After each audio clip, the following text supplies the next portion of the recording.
Good morning student. बेटा, आज हम पाठ एक हम पंछी उन्मुक्त गगन के पढ़ेंगे। लेकिन पढ़ने से पहले इस पाठ पर थोड़ी सी चर्चा हो जाए। भगवान ने, ईश्वर ने सृष्टि की रचना की है और सृष्टि की रचना की है तो ईश्वर ने सबको उनके अनुसार उनका शरीर दिया है।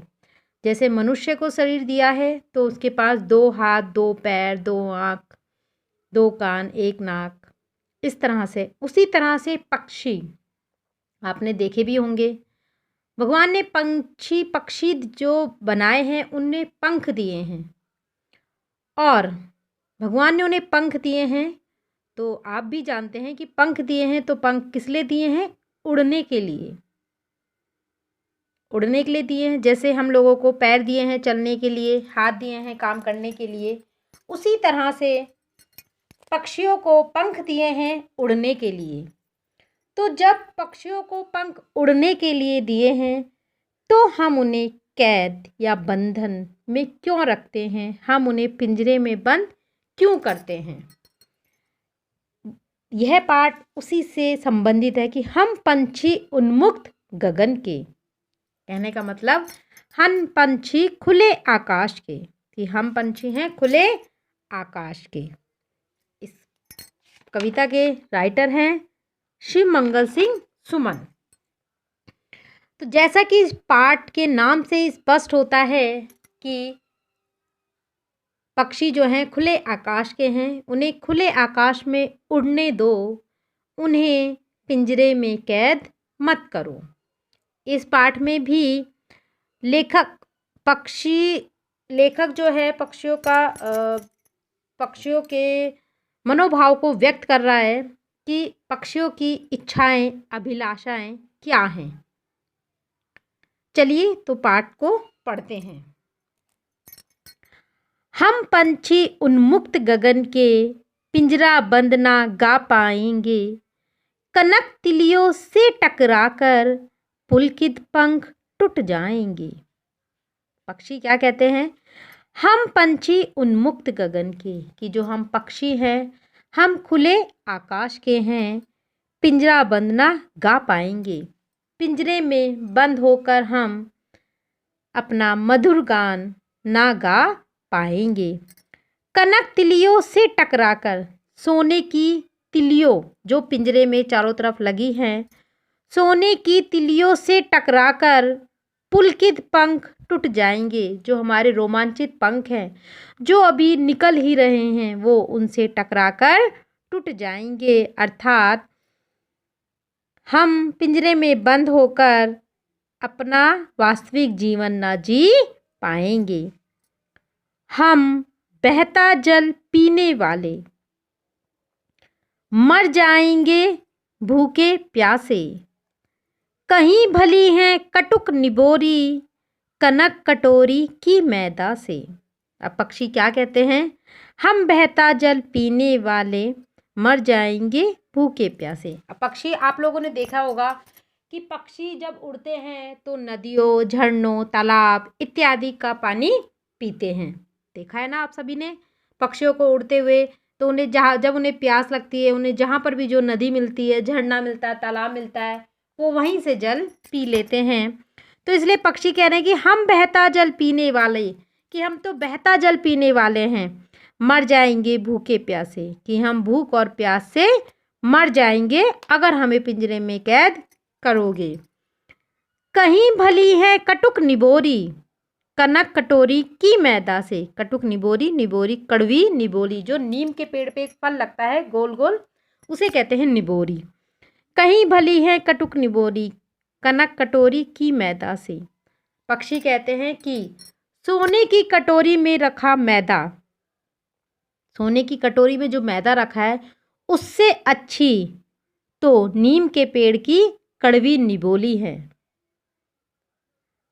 क्यों कहा है यहाँ पर ऐसा? क्योंकि वो उन्हें खुले आसमान में मिलती हैं। अर्थात वो जब उड़ के जाते हैं, पेड़ पे बैठते हैं, तो उन्हें वह ही फल खाने को मिलता है। तो इसलिए पक्षी कह रहे हैं कि हम बहता जल पीने वाले हैं, हम भूख प्यास से मर जाएंगे यदि हम कैद हो जाएंगे। तो सोने की कटोरी में, पिंजरे में कैद होकर उस सोने की कटोरी में मैदा खाने से अच्छा तो हम कड़वे नीम की निबोली ही खाएं, लेकिन हमें पिंजरे में कैद मत करो। स्वर्ण श्रृंखला के बंधन में अपनी गति उड़ान सब भूले, बस सपनों में देख रहे हैं तरु की फुनगी पर के झूले। अब पक्षी क्या कह रहे हैं? स्वर्ण श्रृंखला के बंधन में, सोने की जंजीरों के बंधन में अपनी गति उड़ान सब भूले, कि जब आप लोगों ने हमें पिंजरे में कैद कर दिया है तो उन सोने की जंजीरों में बंधकर हम अपनी गति उड़ान सब भूल गए हैं। मान लीजिए अगर आप मनुष्य के पैरों में कोई जंजीरें बांध दे और हाथों में भी जंजीरें बांध दे और उसे कहीं पर बंद कर दे, तो वह भी अपना दैनिक कार्य को भूल जाएगा। उसी तरह से पक्षी भी यही कहना चाह रहे हैं कि सोने की जंजीरों में बंध के हम अपनी गति उड़ान सब भूल गए हैं, बस सपनों में देख रहे हैं तरुगी फुनगी पर के झूले। फुनगी का मतलब होता है पेड़ का सबसे ऊपरी हिस्सा, पेड़ की शाखा। बस सपनों में देख रहे हैं तरु की फुनगी पर के झूले। पक्षी कहते हैं कि अब तो हम सिर्फ हमारे लिए सपनों में ही देखना है कि हम पेड़ की सबसे ऊपरी डाल पे बैठकर झूला झूल रहे हैं। ये सब बातें अब सिर्फ हमारे लिए सपने ही बनकर रह गई। अर्थात कहने का तात्पर्य यह है कि पक्षियाँ स्वर्ण श्रृंखला के बंधन में, सोने की जंजीरों के बंधन में बंधकर अपनी गति उड़ान सब भूल गए हैं। अब उनके लिए पेड़ों के सबसे ऊपरी भाग पे बैठकर झूलना सिर्फ सपनों की बात रह गई है। वो ये सब सिर्फ सपनों में ही सोच सकते हैं। ऐसे थे अरमान की उड़ते, नीले नभ की सीमा पाने, लाल किरण सी चोंच खोल, चुगते तारक अनार के दाने। अब पक्षी क्या कह रहे हैं? ऐसे थे अरमान की उड़ते, नीले नभ की सीमा पाने, कि हमारी इच्छा थी, हमारे अरमान थे कि हम नीले आकाश की सीमा को पाने के लिए उड़ें, बहुत ऊंची उड़ान भरें। लाल किरण सी चोंच खोल, चुगते तारक अनार के दाने। और जब सूर्य की निकलता है तो उसकी किरणें जो चारों तरफ फैलती हैं, हम उन किरणों को अनार के दाने के समान चुगकर खाते। अर्थात पक्षी चाहते हैं कि पक्षियों की जो इच्छा थी वो ये थी कि वो आकाश की बहुत ऊंचाई तक उड़ें और सूर्य की किरणों को अनार के दानों के रूप में खाएं।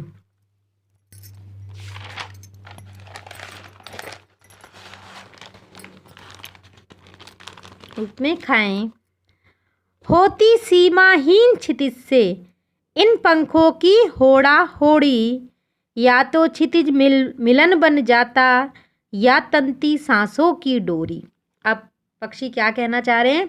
क्षितिज का मतलब जानते बच्चों आप? क्षितिज का मतलब होता है वह काल्पनिक स्थान जहाँ पर सूर्य, आकाश और पृथ्वी मिलती हुई प्रतीत होती है। जैसे कि हमारे स्कूल का नाम क्या है? हॉराइजन। हॉराइजन का जो अर्थ होता है वो भी वही होता है क्षितिज, जहाँ पर आकाश और पृथ्वी मिलते हुए दिखाई प्रतीत होते हैं। तो यहाँ पर क्षितिज का अर्थ वही लिया गया है। होती सीमाहीन क्षितिज से इन पंखों की होड़ा होड़ी, कि हमारी होड़ा होड़ी मतलब दौड़, जैसे हम किसी से कोई प्रतियोगिता करते हैं, कि हमारी प्रतियोगिता होती थी सीमाहीन क्षितिज से, कि क्षितिज तक पहुँचने की, कि जहाँ पर आकाश और पृथ्वी मिलते हुए दिखाई प्रतीत होते हैं, वहाँ तक हमारी प्रतियोगिता होती थी। या तो क्षितिज मिलन बन जाता या तंती सांसों की डोरी, कि या तो हम उस क्षितिज जो है वो हमारा मिलन स्थल बन जाता है, या फिर हमारे सांसों की डोरी, या फिर हमारी सांस वहाँ तक उड़ते उड़ते हमारी सांस फूल जाती है, हम थक जाते हैं। तो कहने का मतलब यह है कि होती सीमाहीन क्षितिज से इन पंखों की होड़ा होड़ी, या तो क्षितिज मिल बन जाता या तंती सांसों की डोरी। पक्षी कहते हैं कि हमारी प्रतियोगिता होती थी क्षितिज तक पहुंचने की, या तो हम क्षितिज तक पहुंच जाते या फिर हमारी सांसें फूल जाती थी उस क्षितिज को पाने के लिए। नीड़ न दो चाहे टहनी का, आश्रय छिन भिन कर डालो, लेकिन पंख दिए हैं तो आकुल उड़ान में विधन ना डालो। अब देखिए पक्षी क्या कह रहे हैं अंत में कि नीड़ ना दो चाहे टहनी का, आश्रय छिन भिन कर डालो, कि बेशक आप लोग हमें टहनी में घोंसला ना बनाने दो, हमारे आश्रय हमारे रहने के स्थान को छिन भिन कर डालो, तोड़ दो, लेकिन पंख दिए हैं तो आकुल उड़ान में विधन ना डालो। लेकिन अगर ईश्वर ने हमें पंख दिए हैं तो हमें उड़ने दो, हमें उड़ने दो, हमारी उड़ान में कोई बाधा ना डालो। अर्थात पक्षी कहना चाहते हैं कि बेशक हमें तुम पेड़ों पे घोंसला ना बनाने दो, हमारे घर को तोड़ दो, तहस नहस कर दो, लेकिन अगर ईश्वर ने हमें पंख दिए हैं तो ईश्वर ने हमें पंख उड़ने के लिए दिए हैं, तो हमारी इस उड़ान में बाधा ना डालो। अर्थात पक्षियों को उड़ने दो, उन्हें कैद मत करो। पक्षी यही कहना चाहते हैं कि भगवान ने हमें, ईश्वर ने हमें पंख दिए हैं उड़ने के लिए, तो हमें उड़ने दो, हमें उड़ने दो, हमारी उड़ान में बाधा ना डालो। तो बेटा एक बात हमेशा याद रखनी चाहिए कि पक्षियों को हमें कैद करके नहीं रखना चाहिए। अगर मान लीजिए आपको कोई ऐसी बंदी बनाकर बंद कर दे तो आपको कैसा लगेगा? बुरा लगेगा ना। तो इसी तरह पक्षियों को भी ईश्वर ने पंख दिए हैं उड़ने के लिए, तो आप उन्हें उड़ने दो, उन्हें कैद मत करो। पक्षियों की यही अभिलाषा है। क्योंकि अगर मान लीजिए आपको भी कोई बंदी बनाकर घर में बांध कर डाल देता है और आपको सभी सुख सुविधाएं देता है, मान लीजिए सब कुछ दे रहा है, आपको खाने के लिए बहुत अच्छा दे रहा है, पहनने के लिए, लेकिन आपको बंदी बना के रख दिया है एक जगह, तो आपको कैसा लगेगा? बुरा लगेगा। तो इसी तरह से पक्षियों को भी वो पक्षी यही कहना चाह रहे हैं कि हमें सोने की कटोरी में जो मैदा रखा है उससे अच्छा नीम की कड़वी निबोली लगती हैं, वो खाने दो। हमें बहता हुआ जल पीना अच्छा पसंद है, हमें वही पीने दो, हमें पिंजरे में कैद मत करो। बच्चों मैंने बेटा आप लोगों को इसका हिंदी अनुवाद मैंने आपको लिखवा दिया था कक्षा में, और इसके शब्दार्थ भी मैंने आपको करा दिए थे। चलिए अब इसके प्रश्न उत्तर देखते हैं। हर तरह की सुख सुविधा पाकर भी पक्षी पिंजरे में बंद क्यों नहीं रहना चाहते? पता है आप लोगों को ना, जैसा कि मैंने आपको बताया है कि हर तरह की सुख सुविधा पाकर भी पक्षी पिंजरे में बंद इसलिए नहीं रहना चाहते हैं क्योंकि ईश्वर ने उन्हें पंख उड़ने के लिए दिए हैं, तो वो उड़ना चाहते हैं, उन्हें उड़ने दो। तो इसलिए वो सब सुविधा पाकर भी पिंजरे में कैद नहीं रहना चाहते हैं, क्योंकि भगवान ने उन्हें पंख दिए हैं उड़ने के लिए, तो वो उड़ना चाहते हैं। दूसरा क्वेश्चन है, पक्षी उन्मुक्त रहकर अपनी कौन कौन सी इच्छा पूरी करना चाहते हैं? पक्षी आज़ाद, उन्मुक्त का मतलब होता है आज़ाद। पक्षी आज़ाद रहकर अपनी कौन सी इच्छाएं पूरा करना चाहते हैं? पता है ना आप लोगों को। पक्षी आज़ाद रहकर अपनी बहता हुआ जल पीना चाहते हैं, कड़वे नीम की निबोली खाना चाहते हैं, क्षितिज से मिलने के लिए होड़ा होड़ी प्रतियोगिता करना चाहते हैं, खुले आसमान में उड़ना चाहते हैं, खुले आसमान में उड़ना चाहते हैं, आकाश की ऊंचाई तक उड़ना चाहते हैं, जितना वो ऊंचा उड़ सकते हैं, जितना आकाश ऊंचा है वह उतना ऊंचा उड़ना चाहते हैं। और वह चाहते हैं कि उन्हें सिर्फ खुले आकाश में उड़ने दो, उन्हें बंदी मत बनाओ। या तो क्षितिज मिलन बन जाता या तंती सांसों की डोरी। भाव स्पष्ट करना है, तो यहाँ पर आप क्या भाव स्पष्ट करेंगे या तो क्षितिज मिलन बन जाता या तंती सांसों की डोरी। अर्थात पक्षियों का कहना है कि जब वो उड़ते हैं तो वो क्षितिज प्रतियोगिता होती है उनकी कि कौन वहाँ तक पहुँचेगा, कहाँ तक, जहाँ पर सूर्य और पृथ्वी और धरती मिलती हुई प्रतीत होती है, वहाँ तक कौन पहले पहुँचेगा। तो या तो वो वहाँ तक पहुँच जाते हैं या फिर उनकी सांसें उड़ते उड़ते वो थक जाते हैं और उनकी सांस फूल जाती है। इसका भाव यहाँ पर यह स्पष्ट किया गया, या तो क्षितिज मिलन बन जाता या तंती सांसों की डोरी, कि या तो हम सब जो पक्षी हैं जो आपस में प्रतियोगिता कर रहे हैं, या तो हम सब वहाँ तक पहुँच जाते हैं, कहाँ तक, जहाँ पर वह काल्पनिक स्थान जहाँ पर धरती और आसमान मिलता हुआ प्रतीत होता है, या तो वहाँ तक वो पहुँच जाते हैं या फिर उनके सांस फूल जाती है वहाँ तक पहुँचते पहुँचते। अब देखिए कविता से आगे, बहुत से लोग पक्षी पालते हैं, पक्षियों को पालना उचित है अथवा नहीं, अपने विचार लिखिए। अब बेटा अगर मैं आप लोगों से पूछती हूँ कि पक्षियों को पालना उचित है अथवा नहीं, अपने विचार दीजिए, तो आपका विचार क्या होगा? आशा है आप लोगों का विचार भी यही होगा कि हमें पक्षियों को कैद नहीं करना चाहिए, हमें पक्षियों को उड़ने देना चाहिए।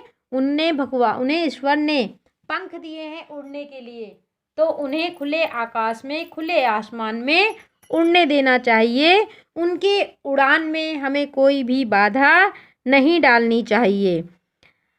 अच्छा, सेकंड क्वेश्चन देखिए क्या लिखा है इसमें, क्या आपने या आपके जानकारी में किसी ने कभी कोई पक्षी पाला है, उसकी देख रेख किस प्रकार की जानी होगी?